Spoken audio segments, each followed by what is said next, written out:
A lot of times the most striking homes I've seen have been the product of people who can't follow the rules because of budget or whatever and have to reinvent what a home might be and do so with such creativity that you're like, wow, this is incredible. Everyone deserves a home that brings them joy. Maybe you're an artist or a collector, or maybe you're an athlete or a chef. Everyone deserves a home that's a reflection of their personality. So we wanted to talk to some of the most interesting and inspiring people we could find about how their passions and their personalities impact the homes they live in today. Rumaan Alam is a best-selling author, a father, and a keen observer of life. His body of work includes Rich and Pretty, That Kind of Mother, and his latest novel, Entitlement, along with various essays in The New Yorker and The New York Times. His novel, Leave the World Behind, was a New York Times bestseller and a National Book Award finalist, and it was later adapted into a Netflix film starring Julia Roberts and Mahershala Ali. And by a fun twist of fate, that movie was also filmed entirely in a home that was designed by our studio a few years prior. Throughout his writing, his homes have been used as a symbol of identity, of aspiration, and of tension. So I thought it's a fun opportunity to chat with him about what home means to him today. Hey, Rumaan, thanks for doing this with us. Oh, this is like my favorite subject to talk about, real estate and interior design. I feel like we'll have a lot to discuss. Yeah, I mean, I'm not surprised to hear it. In what I've read of your work, it does seem to be a theme that comes up over and over again. Yeah. Before we get into all that, obviously we're going to talk about all this. We're going to talk about our fun overlap with Leave the World Behind. But can you back up for me and give us a little bit more context on maybe what your first home looked like? So I started my career in New York City as an editorial assistant at a magazine called Lucky Magazine, which is no longer published. It was a Condé Nast publication just before 9/11. I had a little apartment in Fort Greene in downtown Brooklyn that I shared with a roommate friend from college. I loved the apartment so much when I saw it. And it was a classic example of New York City is full of these brownstone to apartment conversions. So it was on the second floor. And what happens with the layouts on those floors is that because of the stairwell, the apartment can accommodate sort of one proper bedroom and one extremely tiny bedroom, right? Those houses are really easily divisible into thirds. So you have like a 2/3 bedroom and then 1/3 bedroom. And I love the apartment so much that I was like, I'll take the 1/3 bedroom. I'll live in this like little tiny sliver of a space because I want to be in this place. And it was a good instinct because in fact I ended up living in that apartment from 1999 until 2009, so a decade. And we only really moved because in the interim my roommate had moved out, my boyfriend who became my husband had moved in, and then we had a baby.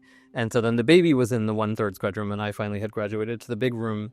Yeah, it was a great place. I remember it was like IKEA bookshelves, Sure. full of books. I had a lot of cast-offs from work in the media, especially at that time, entailed a lot of like freebies. So I had like Jonathan Adler pillows and lacquer trays and all kinds of things that were really sort of big in that moment. And like I remember my first big purchase when my husband, who was then my boyfriend, moved in with me was a room and board sofa that we could barely afford. It was very much like a starter home, but I loved it. I really loved that place. And I still feel very warmly about it. And we actually have moved back to Fort Greene in the interim. And so sometimes I walk past that old apartment and I remember like that person who I was in that period of time. Had you been to New York prior before moving here, or did you just kind of come on a whim?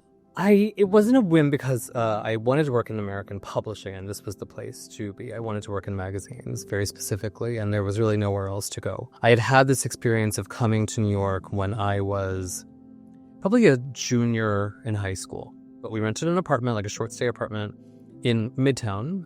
What I now understand is Midtown. I didn't know that then. And I was like, oh God, this is so glamorous. Like I want to live here, and I was old enough at that time, I was 16 or 17, that my parents kind of let me go out a little bit on my own. I went to see a play by an Arthur Miller play, a very late Arthur Miller play called Broken Glass. It was on Broadway at the time with Amy Irving. I went to see that. That's what I did with my teenage liberty in New York City. But I remember thinking, like, this is where I want to be. And that's still how I feel. This weekend, my husband and I had one of the sort of great New York City fall weekends where we went to the Frick, And then we went to like a fantastic like French dinner on the Upper East Side. And we were at dinner sitting next to a woman, the most glamorous woman you've ever seen, and her most glamorous friend and her dog. And I was like, how could anybody want to be anywhere but here? Like New York City is such an incredible place, you know? Yeah, and it can all happen on a whim. Yeah, exactly. You know, you do such a good job at using homes and workplaces and your description of those to kind of tell the story of the characters you're writing about. So I'm curious what it is in your home today that would maybe kind of summarize something that we wouldn't know about you. Thank you. It is of great interest to me. I am not a writer who's interested in physical descriptions of people. I think that people are more interestingly to me revealed by their things. There's a scene in Leave the World Behind where you meet the protagonist, Amanda, at the grocery store, and you hear everything that she's buying. And that was a revelation that I had had at the grocery store, where like you can look at what someone is buying and kind of assemble some guesswork as to the kind of person that is. One kind of person is buying tofu dogs, and a slightly different kind of person is buying, you know, one of those weird 24 packs of Gatorade, right? And you get to just sort of like extrapolate. It doesn't, you know, there's no fidelity necessarily to the portrait I'm drawing, but like there's a specificity to it that feels interesting to me. And so I've always loved talking about character in those terms. I think if somebody went to my home now, so my husband and I moved last fall, our family moved. We downsized from a little house we had been living in Lefferts Gardens to an apartment in Fort Greene.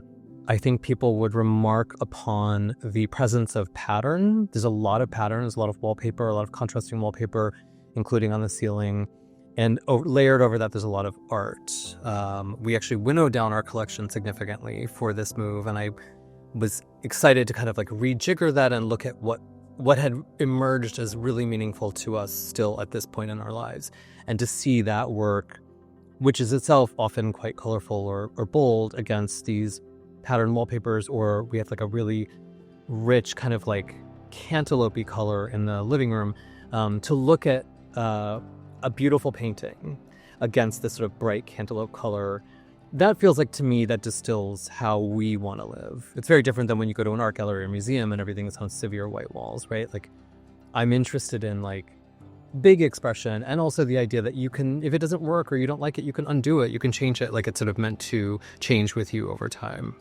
Yeah, I mean, I'm not surprised to hear that. The other thing that you describe in such beautiful detail throughout your books, I found, is this recurring theme of art history. Are there specific pieces that you treasure, or is it more so just kind of lesser known things that you've collected over time? I mean, certainly I'm not like I'm not Eli Broad, so I'm like a very specific kind of art collector, right? I'm not collecting Liechtenstein. I love a lot of the big heavy hitters of West Turner. I love that stuff. How can you not love that stuff? But that stuff is for museum goers. It's for serious collectors. But I don't think that is barrier to entry for anybody who cares about art. If you are looking thoughtfully and comprehensively, you can find something that is within your budget that you love deeply. And I do think there's a lot of really beautiful work in our collection. We have a couple of works by an artist named Robert Colescott, who's one of my favorite artists. George Lucas collects Robert Colescott. So I can't spend $18 million on like the masterpieces, but I was able to buy 2 very early paintings by him that feel so special to me because they're a product of those same hands, the product of that same intelligence. And they're beautiful to look at, you know? So I think that our question when we want to invest in something like that is, is it beautiful? Do I look at it and just feel like, wow, this is amazing? And so everything in the home feels like it meets that barrier. And I have in our home a painting, a portrait that I commissioned of our children. It's a beautiful work. It's a beautiful likeness, and it's a big painting.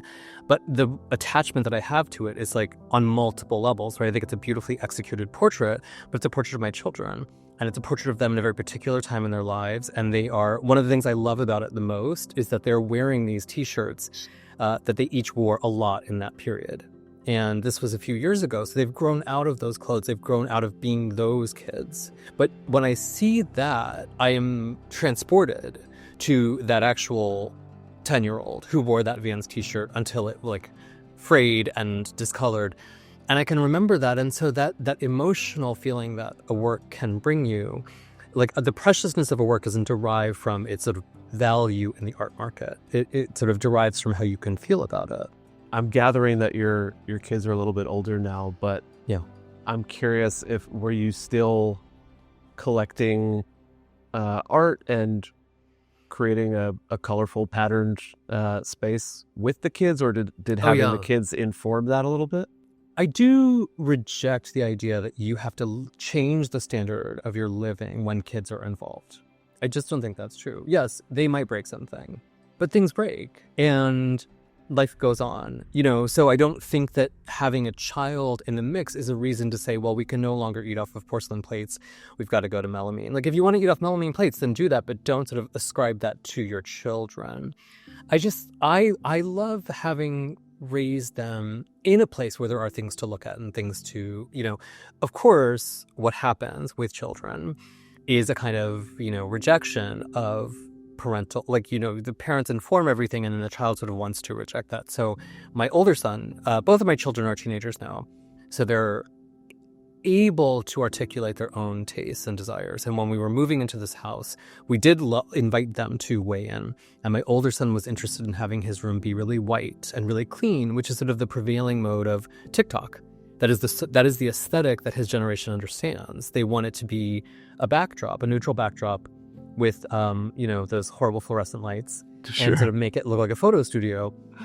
And we tried to honor his sort of aesthetic impulse as well as our desire for, so we kind of pushed him, and he did allow that he's very into sneakers, as a lot of teenage guys are.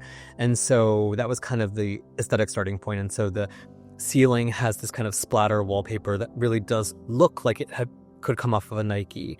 And the closet doors are painted this really vibrant red that feels like what he loves. So I wanted to sort of acknowledge that they have some perspective and are allowed to have a voice in how the house looks. Because I do think sometimes they come home and they're like, what is all this wallpaper? What is all this stuff,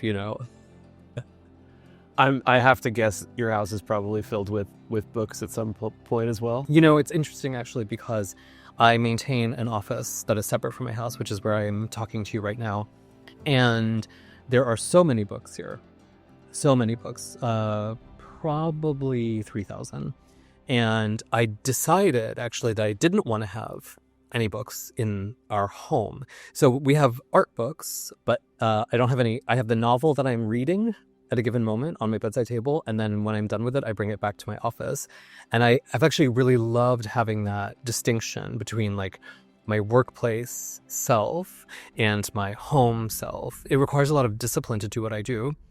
And the discipline is somewhat easier to enforce when I go off to an office. Because when I'm in the office, I can't necessarily procrastinate by doing the dishes or making dinner. I'm in the office. There's nothing to do here besides read and write my book. And so that, I think, has been really good for me, actually, to have a place where I can have conversations like this and the kids are not interrupting, or just have this sort of person that I become. And I do I follow kind of 9 to 5 hours. And that metabolism, I think, has really helped my own work. It's helped me stay more productive. What is the rhythm then of your 9 to 5? Is it just on a day where you're not inspired? Or are you just kind of forcing yourself to sit down and get at it? I don't know if I really believe in, inspiration is it's a seductive idea that you're always going to feel it and that you're always going to require that to be motivated. I think of myself maybe more like a UPS driver. I don't know if a UPS driver has to feel inspired on a given day. He or she has to deliver those packages no matter what. And hopefully there are days when they feel invigorated by it and they're in the groove, but I know there are days when they're not. And I feel the same way about my work. And I think creative work can be like that. And I try to just show up no matter what. The benchmark I try to meet when I'm really writing a book, which is what I'm doing now, is 5 pages a day, which is pretty modest. And there are days when I do 12, there are days when I do 21. There are days when it's really happening. And I guess in those days, inspiration is present. And there are days when 5 pages is a slog. And I'm here from 9 a.m. until 4:30 30 and I'm like, God, I'm still duking it out. But I do think taking out of the equation my commitment is helpful. Like, if I'm not feeling it, it doesn't matter. I still have to do it, you know? I hear the city in the background behind you, which I'm sure you Inevitable. hear construction behind me Inevitable. at the same time. Yeah. It just reminded me, as you were saying, that the city, or I guess almost New York in general, seems to be another recurring theme. Have you felt the buzz of New York kind of be a drive to your work, or has it just kind of become almost more like a character? I mean, it's so hard to get it right because it's been done a million times in a million different ways, right? There's like the Sex and the City New York is like distinct from the Friends New York, but they're both sort of mythologies of New York, right? And so a million writers have written about this place. And in a way, I find that kind of liberating. Like, well, you know, they've already dealt with it. It's already been done by all of these people. So I can sort of chime in with my version of it. I do think it is a city that is like where a lot of life can be so irritating and so like annoying that you have to have a kind of deep well of affection for it to see it out, to stick around. And I do have that. I mean, we were talking at the outset of this conversation, like I have it, like I feel that connection to it. It does feel inevitable that it would work its way into the fiction that I'm writing, because when I'm picturing a city, unless I'm writing specifically about Chicago or DC, like I'm picturing New York because this is where I spend my time. Well, I'll say I was reading the first chapter of Entitlement on the subway. While you're describing the subway, it felt like a very full circle moment for me. Thank you. How about, I heard you say that you downsized and came back to Fort Greene. I know the kids are a little bit older now, but how have you found just like your decision to choose a smaller home, maybe in a tighter knit community or something like that, as a driver for your family outside of your work? As the kids age, their lives become less tethered to the home, especially in a city like New York, where kids by 6th grade are commuting on their own.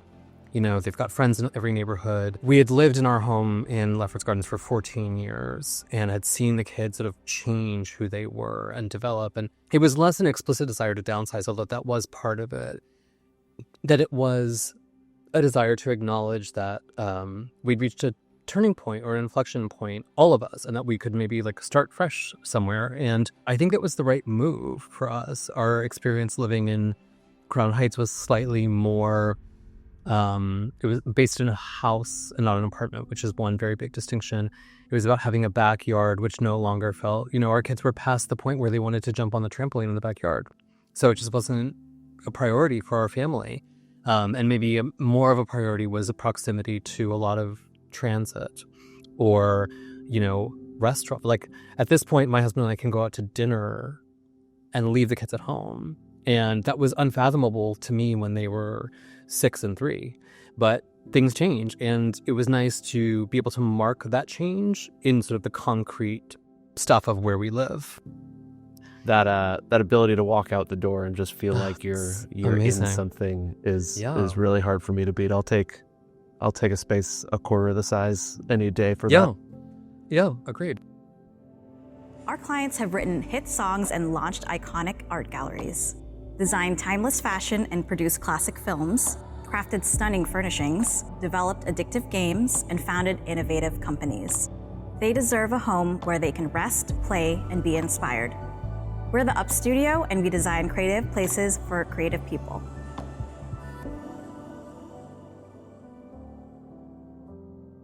I want to talk to you obviously about Leave the World Behind. From my perspective, we got a call in pretty deep COVID, if I remember correctly. I was working here from home, got a cold call, which if I had not probably been sitting in my own apartment for 2 years, might not have picked up. And it was a location scout asking about if the home that they had seen, it had been featured in the story in Dwell, might be available for rental. And we very quickly connected with the homeowners, and it came together very quickly before I had even taken a step back to say, like, wait, what's the story? What are Yeah. what are we portraying? What is the home becoming a character of? And I had so much fun reading those first couple chapters where you described the home that has freakish similarities to some of the things that they found in the home that we had designed. So I was curious what that was like from your experience, what the thing becoming a film was like. How involved were you in that process? It was really a fascinating experience to see this thing from my imagination assume concrete form, and to assume it through the lens of a director and then all of the people who work with the director. The house that I was writing about is a specific house that I had rented when I was in 2018, a place that we stayed as a family on vacation in a pretty modest corner of Long Island. And it was a lovely home, but considerably more modest than the home that we're talking about. In some ways, like, film simply intensifies and improves, right? Like, even when you see a family sitcom, the kitchen is like, you know, a $500,000 kitchen, right? Like, that's just like the demands of the form. And Sam is so visually playful and thoughtful as a director. And it was clear that he wanted a home that would allow him to disorient and sort of like be playful. There's a shot in the film where the camera's moving sort of upside down up the staircase. And it's so extraordinary because it's a way of seeing a space that you might not see otherwise, a transitional space, no less, to see it in this totally different way. We should acknowledge that Sam and his team were similarly interested in what home and space can tell you or how they can reflect something in the story. This disorienting sweep up this staircase is in service of telling a story that is meant to make you feel unstable and disoriented and slightly afraid, even though at that point, really nothing fearful has happened. So it's kind of extraordinary how he is using home, in this case, this specific home that your team designed, in exactly the same way I'm using home. It's just he's doing it differently because he's doing it on screen. But yeah, it was totally wild to see it. And when they showed me the location, I think they sent me, one of the producers sent me location photos early. And I was like, what the, like, really? Like, that's why it's just wild to me, you know, to see this thing that I had imagined become real. Yeah, I can't imagine it from your perspective, especially knowing that it's based on a real location, and then to see it extrapolated through, you know, 10 different people's eyes to get to the actual house. It's kind of like, I mean, it's kind of like I never would have imagined Julia Roberts and Ethan Hawke, because Julia Roberts and Ethan Hawke are famous actors, right? Like, that has like no relationship to the kind of thing I'm trying to do. But it's this disorienting thing of like, but this is Julia Roberts and Ethan Hawke. And Mahershala Ali, these like extraordinary world-class actors pretending to be these people that I made up. It's a very strange feeling. But I love it. I'm very fond of that movie, and I'm really fond of like that particular feeling of like, wow, this thing was in these extraordinarily capable hands, you know? I know you mentioned that camera angle where, I mean, it happens many times, but that specific one where the camera follows Julia Roberts up the stair and out through the wall and back into the bedroom. For anyone who might be listening, we were also helping the team recreate the entire home on a soundstage. So some of those shots that would never be possible to get in architecture or interior photography were now made possible by the fact that we could kind of literally push and pull some of these pieces apart. Were you able to visit during the shooting and see that come to life? Well, it's funny because I did go. My family is actually in a scene early in the film where they are arriving at the beach. We are on screen in that scene. But I later did have the opportunity to go to the soundstage that you're talking about and to see the house, this sort of like simulacrum of the house itself, which was a totally wild experience because it's not real, right? Like, the stairs don't lead anywhere, the door doesn't go anywhere, but it's the house. Like, it's such a disorienting experience. You're in a space, but it's not a real space, and it's inside. The soundstage is inside I think it's an Air Force installation, a decommissioned Air Force installation on Long Island. So it's inside itself this vast space that has a sense of its own post-war history. So it's like a very weird feeling to be there. And the fact that the film committed to what you're describing, sort of was so interested in the space that it wanted to recreate it to accommodate the camera investigating it uniquely in a way that it couldn't in a real home. It says a lot about Sam. He's interested in space and has to sort of create a false space to capture the sets of a real space. I can't explain how fun it was to see that thing almost like, we see it exploded all the time. We're in our 3D model where we can pull that dollhouse in all the time. But like, obviously we're designing this thing to be put together in only one way ever.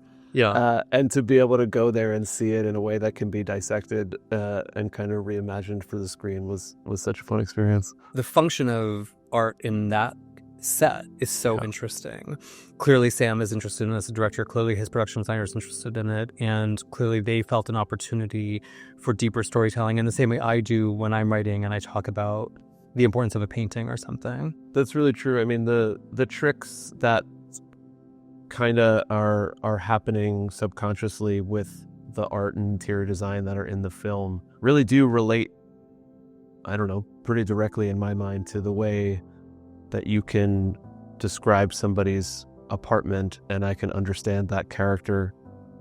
Yeah, absolutely. Completely. I think that's absolutely true. And I love that. Is that idea of kind of defining a character by the spaces they inhabit something that you'll continue to lean on in the future?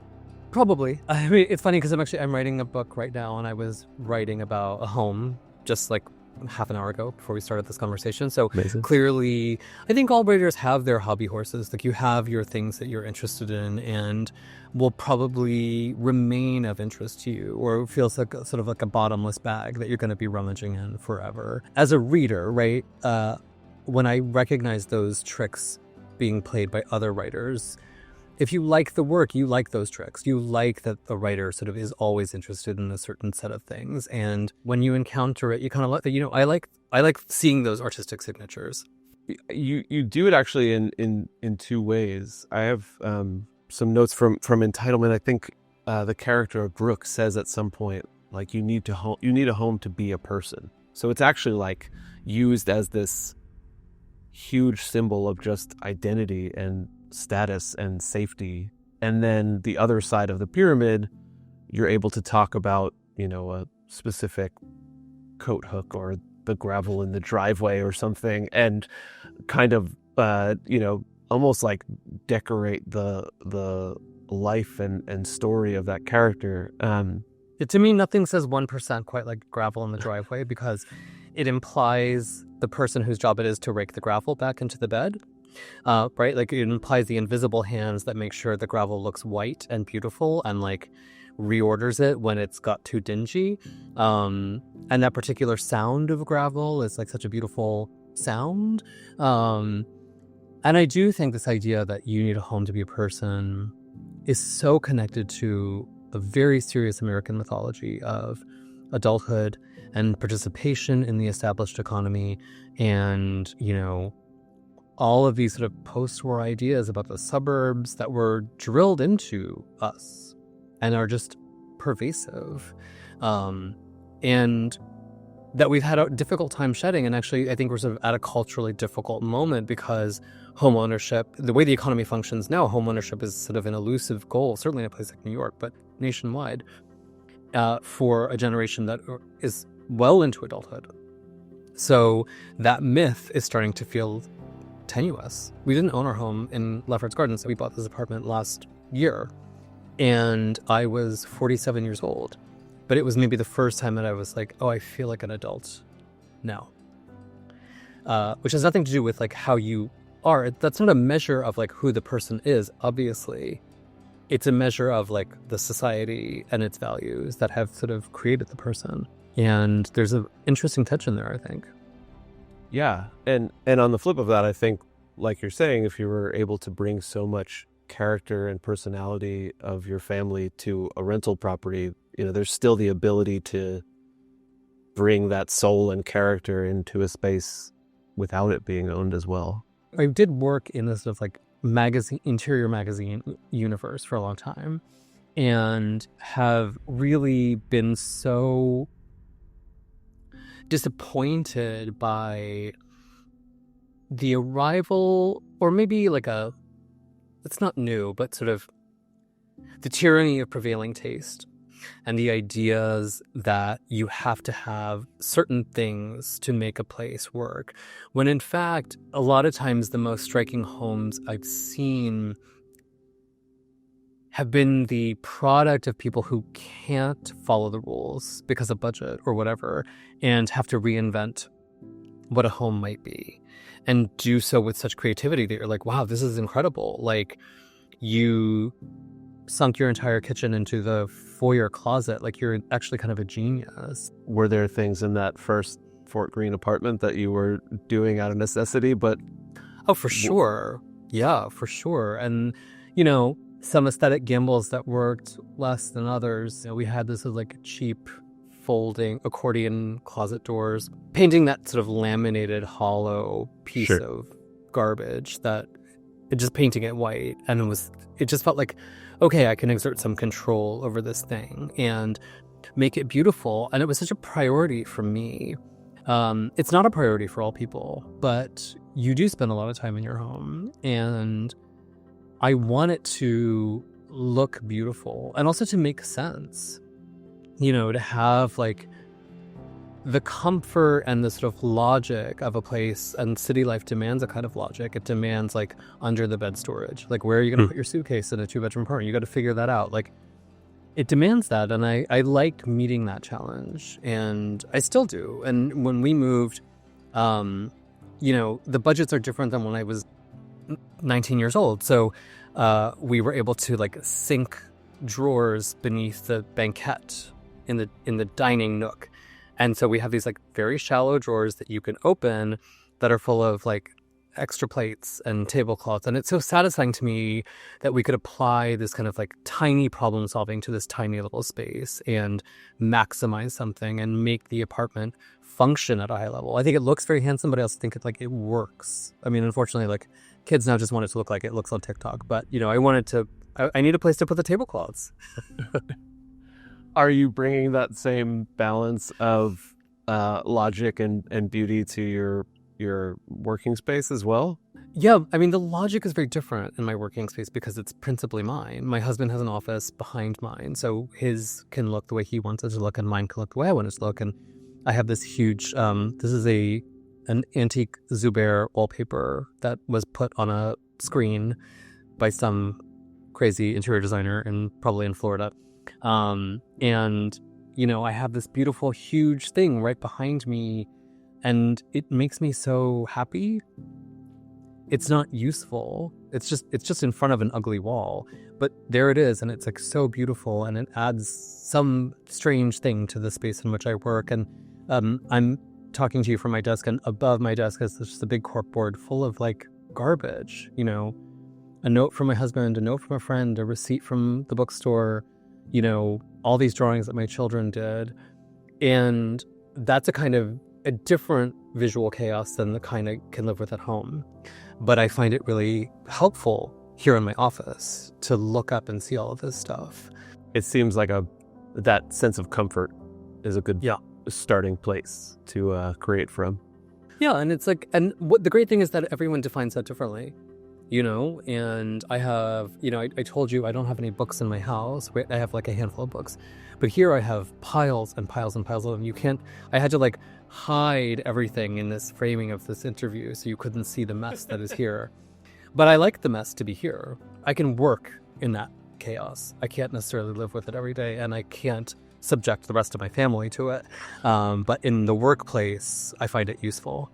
I don't want to take too much of your time, but I do like to kind of end with asking people what's something that comes to mind when I just ask what in your current home is something that's really bringing you joy right now. I do the bulk of the family cooking. I like to cook, and I find it kind of meditative. Our kitchen in our apartment is really small. It's like like a kitchen on a yacht, basically.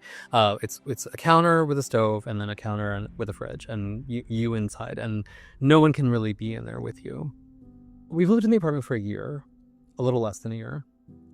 But there was something very satisfying in the way my body understood that I could be standing at the stove and reach behind and grab the oven mitts without really thinking about it. Or that, like, I know that the heavy Dutch oven is on the shelf above the other pot lids that are sort of arrayed vertically. And so it was like that layer of organization in that space was so, like, satisfying to me. And at the same time, the kitchen is, like, so beautiful because we painted it this absolutely insane kind of almost seafoam color. So it's really colorful in there. And so that is very satisfying that we've managed to split this difference between sort of beautiful but functional. I will also add, after 15 years of living in a century-old house where everything kind of sloped, and I was cooking last night and I was like, wow, this stove is truly level. These floors are so sound that, like, for 15 years when I was cooking, I would always cook on the front burner and everything would kind of shift to the front of the pot. And I was like, oh, that's no longer an issue. Like, how satisfying. Yeah, I would say it was just the efficiency of the space as well as its beauty. Like, feeling that we had addressed both of those things was really satisfying to me. I love it. I mean, it's something that our team is drawing through, like these circulation paths and studies of flow through the home and certain spaces all the time. So glad to hear that you love the space that you're in today and can continue to grow into it as well. I know I said it to you a few times, but it was so fun to be a small part of Leave the World Behind, and your work has really continued to be really inspiring and exciting for our team. Oh, well, thank you. Thank you. It was great fun to talk to you. And I'm glad that you could share. I feel that same excitement about that film. Like, I sense it's something that we share, that this magical thing happened and I got to be involved. It's like such a thrill, you know? Thank you so much for doing this. It was really great chatting with you. Yeah, thank you so much. It's great to talk to you. As we discuss in these conversations, we really believe that the best home designs are the ones that are the most personal. So if you're looking to pair your personality, your passions, and your lifestyle with home design amenities for a future project, jump over to our website or check out our card game, Personal Space.